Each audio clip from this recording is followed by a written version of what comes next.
بسم اللہ الرحمن الرحیم صلی اللہ تعالی علی حبیبہ محمد وآلہ وسلم۔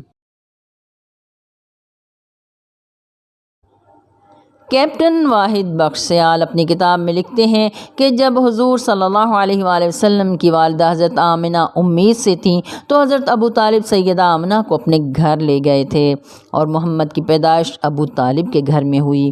بھتیجے کی پیدائش کی خوشی میں حضرت ابو طالب نے ایک روایت کے مطابق 100 اونٹ اور دوسری روایت میں ہے 10 اونٹ قربان کیے۔ روایت ہے کہ ایک مرتبہ خشک سالی کی وجہ سے مکہ میں قحط پڑ گیا تو مکہ میں موجود آس پاس کے 40 قبائل کے سرداروں نے فیصلہ کیا کہ کل اپنے اپنے قبائل کے بت لے کر کعبہ میں جا کر بارش کے لیے دعا طلب کریں گے۔ 3 سردار حضرت ابو طالب کے پاس آئے اور کہا تم بھی اپنا بت لے کر آنا۔ وہ جانتے تھے کہ مکہ میں صرف ہاشمیوں کے گھر میں نہ کوئی بت ہے اور نہ کوئی بت پرست۔ اگلے روز سب قبائل کے سردار اپنے اپنے بت لے کر گھروں سے نکل آئے اور دیکھنے لگے کہ ابو طالب کب گھر سے نکلیں گے۔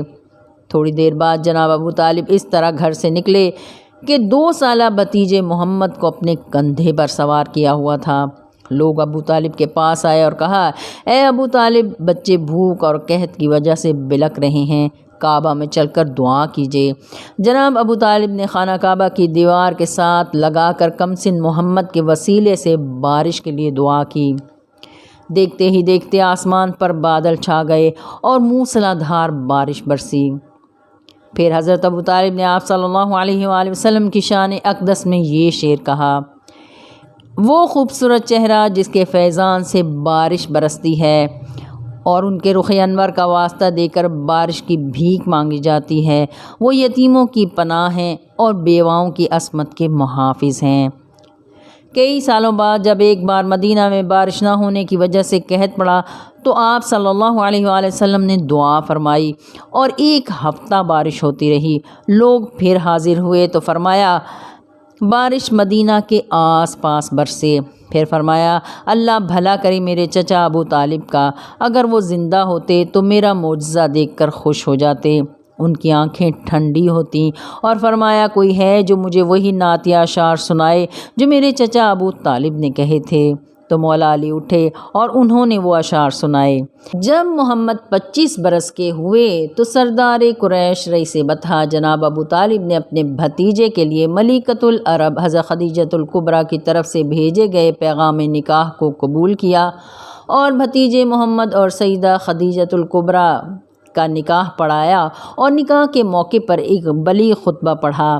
اما بعد، یقیناً میرا یہ بھتیجا محمد بن عبداللہ بن عبد المطلب ایسا جوان ہے کہ ان کا دنیا کے بڑے سے بڑے آدمی کے ساتھ موازنہ کیا جائے گا تو ان کا پلڑا بھاری ہوگا۔ اگرچہ مال میں یہ کم ہے لیکن مال تو ڈھلتی چھاؤں ہے۔ محمد وہ ہستی مقدس ہیں جسے تم جیسے خویش و اقربا خوب جانتے ہیں اور پہچانتے ہیں۔ بلا شبہ اس نے خدیجہ بنت خویلد کی خواستگاری کی ہے جو کریمہ ہے، سخاوت اور پاکیزگی میں مشہور ہیں، اور میں اپنے مال میں سے ان کا مہر 29 اونٹ قرار دیتا ہوں، اور میں اللہ کی قسم اٹھا کر کہتا ہوں کہ مستقبل میں محمد کی ایک عظیم شان اور بلند مرتبت ہوگی۔ اعلان نبوت کے بعد جب اللہ کی طرف سے آیات نازل ہوئیں، آپ اعلانیہ کہہ دیجئے جس بات کا حکم ہوا ہے اور اپنے قریبی رشتہ داروں کو آگاہ کریں۔ جب یہ آیت نازل ہوئی بسم اللہ الرحمن الرحیم وَأَنذِرْ عَشِيرَتَكَ الْأَقْرَبِينَ، اس آیت کے نزول کے بعد آپ صلی اللہ علیہ وآلہ وسلم نے مولا علی سے فرمایا علی دعوت کا اہتمام کرو۔ یہ دعوت حضرت ابو طالب کے گھر میں ہوئی۔ اس دعوت میں حمزہ، ابو لہب، ابو جہل، عباس سمیت 45 افراد شریک تھے۔ یہ دعوت 3 روز تک جاری رہی۔ اسے دعوت ذوالعشیرہ بھی کہا جاتا ہے۔ دعوت ذوالعشیرہ کے موقع پر جناب ابو طالب نے کہا اللہ کی قسم جب تک ہمارے جسم میں جان ہے ہم محمد کی حفاظت اور دفاع کریں گے۔ سورہ حشر میں اللہ ارشاد فرماتا ہے اور جو مدد کرتے ہیں اللہ اور اس کے رسول کی، یہی وہ لوگ ہیں جو سچے ہیں۔ روایت ہے کہ جب کفار مکہ نے حضرت ابو طالب کو پیشکش کی کہ اپنا بھتیجا محمد ہمیں دے دو اور ہمارا کوئی سا بھی لڑکا لے لو، مثلاً عمار بن ولید، یہ بہت خوبصورت جوان تھا اور خالد بن ولید کا بھائی تھا۔ یہ پیشکش سن کر حضرت ابو طالب نے ان سے فرمایا، واہ، تاکہ تم میرا بھتیجا قتل کر دو اور میں تمہارا لڑکا پالوں۔ کیا تم نے کبھی دیکھا ہے کہ اونٹنی غیر کے بچے کو دودھ پلائے؟ واللہ بنی ہاشم کے تمام خاندان کے ٹکڑے ٹکڑے ہو جائیں اور میرے بھی بچے یتیم ہو جائیں، عورتیں بیوہ ہو جائیں، تو پھر تم محمد کو لے جا سکتے ہو۔ سید البطحاء نگہبان رسالت محافظ رسول کے ایک شعر کا ترجمہ یہ بھی ہے، کیا یہ لوگ نہیں جانتے کہ ہم نے محمد کو اس طرح سچا نبی پایا ہے جس طرح پہلی کتب میں حضرت موسیٰ کی نبوت پر گواہی موجود ہے۔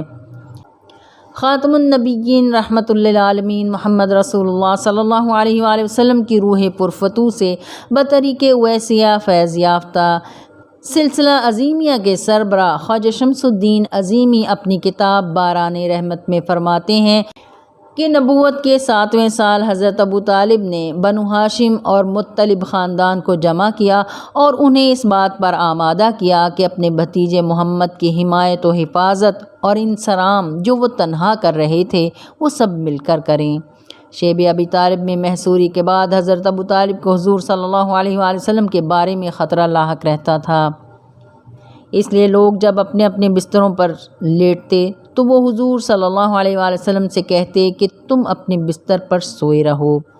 مقصد یہ ہوتا تھا کہ اگر خدا نخواستہ کوئی شخص حضور پاک کو قتل کرنے کی نیت رکھتا ہو تو وہ دیکھ لے کہ حضور پاک کہاں سو رہے ہیں۔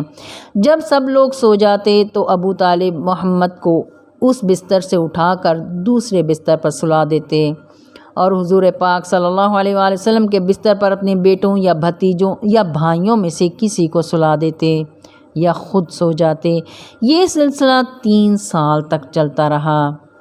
معروف اسکالر ڈاکٹر طاہر القادری فرماتے ہیں کہ اللہ کے ولیوں یعنی اصحاب کہف کی حفاظت کرنے والا کتا بھی ان کے ہمراہ جنت میں ہے، اور 3 سال تک شیب ابی طالب میں تلوار اٹھا کر نبی کی حفاظت کرنے والے حضرت ابو طالب علیہ السلام کے ایمان کے بارے میں شکوک و شبہات کا اظہار کیا جاتا ہے۔ نگہبان رسالت حضرت ابو طالب علیہ السلام 86 سال کی عمر میں انتقال کر گئے۔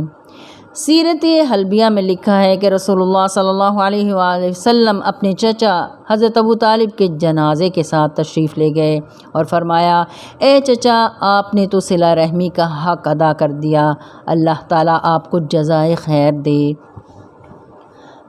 حضرت ابو طالب اور حضرت خدیجۃ الکبریٰ کی وفات کے وقت نماز جنازہ کا حکم نہیں آیا تھا۔ مولا علی فرماتے ہیں کہ تدفین کے بعد جب میں حضور پاک صلی اللہ علیہ وآلہ وسلم کی خدمت میں حاضر ہوا تو آپ نے مجھے ایسی بات ارشاد فرمائی، دعا فرمائی کہ زمین کی تمام نعمتوں کے مقابلے میں وہ دعائیں مجھے بھلی لگتی ہیں۔ مولا علی نے حضرت ابو طالب کی میت کے سامنے مرثیہ کہا جس میں آپ پر اللہ کی رحمتیں نازل ہونے کی دعا فرمائی ہے۔ قرآن پاک میں ارشاد باری تعالیٰ ہے، جنہوں نے پناہ دی مومنوں کو اور مدد کی وہی سچے مومن ہیں، ان کے لیے مغفرت اور باعزت رزق ہے۔ حضرت ابو طالب نے 42 سال محمد صلی اللہ علیہ وآلہ وسلم کی مدد کی اور پناہ دی۔ حضرت پیر نصیر الدین نصیر گیلانی محافظ رسول حضرت ابو طالب کی بارگاہ میں خراج عقیدت پیش کرتے ہوئے فرماتے ہیں، نظر محبوب خدا جان ابو طالب ہے، ساری دنیا پہ یہ احسان ابو طالب ہے، قابل رشک ہیں انداز ابو طالب کے، حق کا عرفان ہی وجدان ابو طالب ہے۔